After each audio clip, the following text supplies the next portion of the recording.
Charles Cutler, yang sewaktu itu berusia 63 tahun, dibunuh di gubuknya.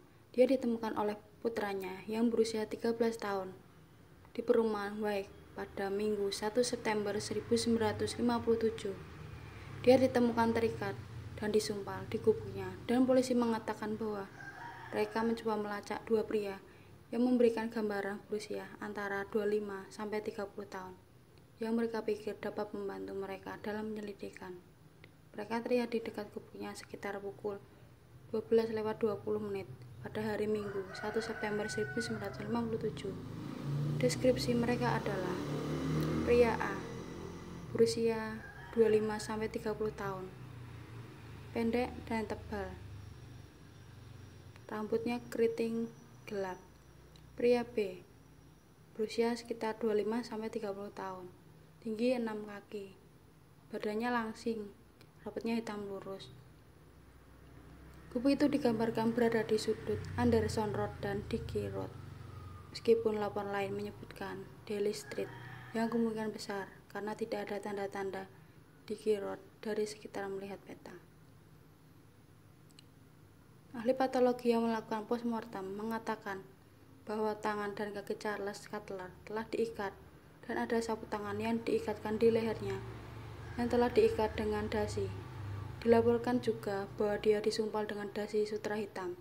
Ahli patologi berkata, sak napas yang terlambat telah terjadi dan memberikan penyebab kematiannya karena asfiksia. Saat ditanyai, dia setuju bahwa kematiannya sebenarnya karena atas sedak yang terlalu efektif. Dan juga dilaporkan bahwa Charles Cutler mungkin meninggal beberapa jam setelah dia disumpal. Dicatat juga bahwa Charles Cutler menderita lemah jantung.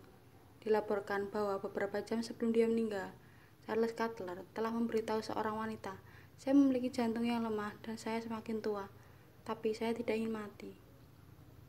Dilaporkan bahwa polisi mengira motif pembunuhnya mungkin adalah perampokan, tapi tercatat tidak ada uang yang disimpan di gubuk tersebut.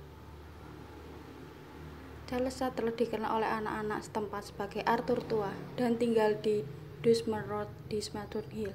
Dia digambarkan sebagai orang tua yang menyenangkan dan mengatakan bahwa dia telah bekerja di gubuk itu selama sekitar 1 tahun.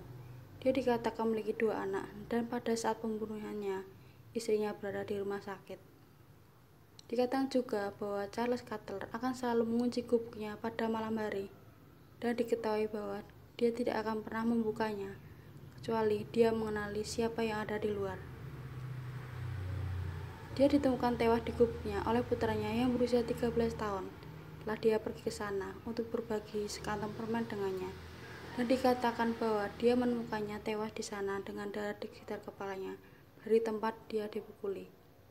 Putranya mengatakan bahwa ketika dia pergi ke gubuk, dia menemukannya tertutup dan dia memanjat melalui jendela yang terbuka untuk menemukan Charles Cutler sudah mati.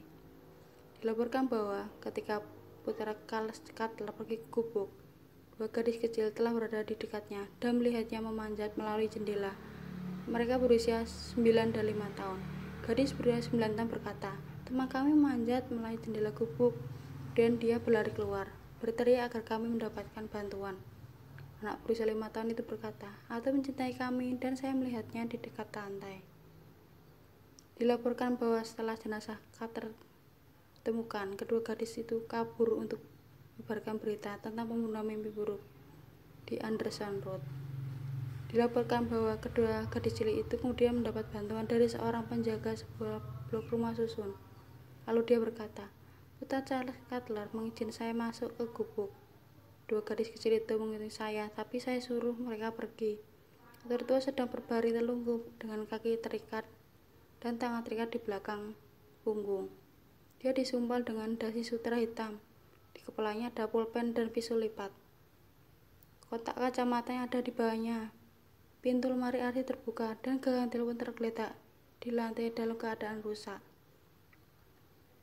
Gubuk itu sendiri digambarkan dalam keadaan kacau, dan telepon ditemukan terlepas yang dikatakan menunjukkan bahwa Charles Cutler telah memberikan perlawanan sengit. 2 dasi dilaporkan telah ditemukan di gubuk tersebut. Pasangan muda mengatakan bahwa mendengar Charles Cutler berteriak, "Jangan sentuh saya, jangan pukul saya," tapi mengatakan bahwa mereka mengira dia mengalami mimpi buruk. Atas pemeriksaannya, pasangan itu memberikan bukti lebih lanjut, menyatakan bahwa mereka berdiri sejauh 6 kaki dari kubu Charles Cutler ketika mereka mendengar tangisannya. Gadis berusia 17 tahun itu mengatakan bahwa ketika mereka mendengar teriakannya, bahwa pacarnya telah pindah untuk pergi dan menyelidiki, tapi dia telah menariknya pergi dan berkata, "Itu Arthur tua, pasti dia mimpi buruk." Gadis yang digambarkan berambut pirang dan tinggal di Anderson Road itu mengatakan bahwa dia mendengar tangisan yang berlangsung sekitar 10 menit. Lalu dia kembali berkata, "Kami pikir seorang mungkin mengalami mimpi buruk." Dia kemudian berkata lagi, "Saya pikir lelaki tua itu mengalami mimpi buruk," ketika dia berteriak. "Aku lalu memanggil pacar pergi karena saya pikir orang tua itu mungkin kesal karena diganggu. Secara alami, saya tidak pernah mimpi sesuatu yang terjadi padanya. Saya merasa tidak enak tentang itu sekarang."